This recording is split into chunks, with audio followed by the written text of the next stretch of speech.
अच्छा, मैंने बताया था ना, नाइट शिफ्ट में ईटिंग एंड स्लीपिंग पैटर्न गड़बड़ा जाता है, तो वही मेरे साथ हुआ। सुबह के 2:30 से ये ब्लॉग चल रहा है, क्योंकि मैं 2:30 से उठी हुई थी। तो 1 घंटा मैंने सोशल मीडिया स्क्रॉल किया और फिर मैं उठ गई और मैंने हाथ में ले लिया झाड़ू, क्योंकि हमारे घर में सबसे पहले जो काम होता है वो झाड़ू का ही होता है। तो सबसे पहले ऊपर वाले फ्लोर में मैंने झाड़ू लगाया, फिर अपने कपड़ों का काम निपटाया, जो कि मैं बहुत बाद में करती हुई। तो मैंने जो ऊपर वाला फ्लोर था ना, उसमें मैंने 1 घंटा दे के अपने काम निपटाए कि मुझे बार बार ऊपर नीचे ना करना पड़े, क्योंकि पैरों में काफ़ी दर्द हो रहा था। 12 घंटे 10 डेज़ खड़े रहना बहुत ही ज़्यादा सल्यूट की बात होती है। मैं खुद को ही सल्यूट करना चाहूँगी कि इतना tough job as a nursing officer हम लोग नाइट शिफ्ट जैसे करते हैं ना, वो हम लोगों को ही पता होता है। और एक हेक्टिक वार्ड में, एनआईसीयू या आईसीयू जैसे वार्ड में बहुत ज़्यादा टफ़ होता है। बैठने को किसी ने मना नहीं किया, लेकिन बैठने की नौबत ही नहीं आती, पेशेंट्स इतने सीरियस होते हैं। खैर, आ जाते हैं अपने ब्लॉग में।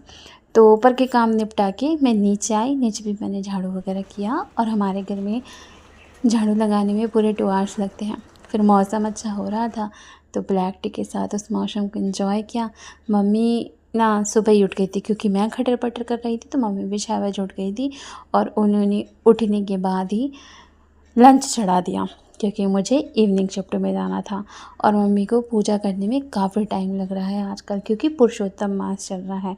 तो जितने एजेड होते जाते हैं, भगवान के करीब आते जाते हैं, तो बस वैसा ही हाल हो रहा है मम्मी का। तो 7 बजे से उन्होंने कढ़ी चढ़ा दी, क्योंकि आज बने थे कढ़ी चावल।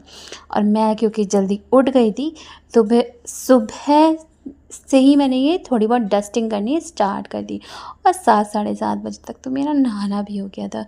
अभी बज रहे होंगे जब मैं ये काम कर रही थी सुबह के 5:30। अर्ली मॉर्निंग उठने से हमें काफ़ी टाइम मिल जाता है अपने और घर के कामों के लिए। तो कुछ एक्स्ट्रा काम किए, और फिर देव की समर वेकेशन पड़ रही है, तो उसके शूज़ यूनिफॉर्म वगैरह धुलने थे, तो वो भी धीरे धीरे धुल के रखे। नहाने के बाद मैं फिर आ गई थी कपड़ों के काम में, उनको फ़ोल्ड करने में। तो ये काम तो कभी ख़त्म ही नहीं होता, डेली करना पड़ता है। और अच्छी बात है, कभी ख़त्म भी ना हो। ईश्वर ने हमें क्षमता दी है, हम इतना समर्थ बनाएं कि अच्छे अच्छे कपड़े पहन सके। तो बस मुझे करना था अर्ली लंच। तो देव ने चढ़ा दिए थे मम्मी के सुपरविज़न में चावल। तो भाई, लड़का हो या लड़की, खाना बनाना सबको आना चाहिए। और देखिए कितने अच्छे चावल बने हैं, खिले खिले। अब मैंने अपने जो कपड़े मुझे ड्यूटी पहन के जाने थे वो प्रेस किए, और मैं आज चली गई अपनी इवनिंग शिफ्ट में।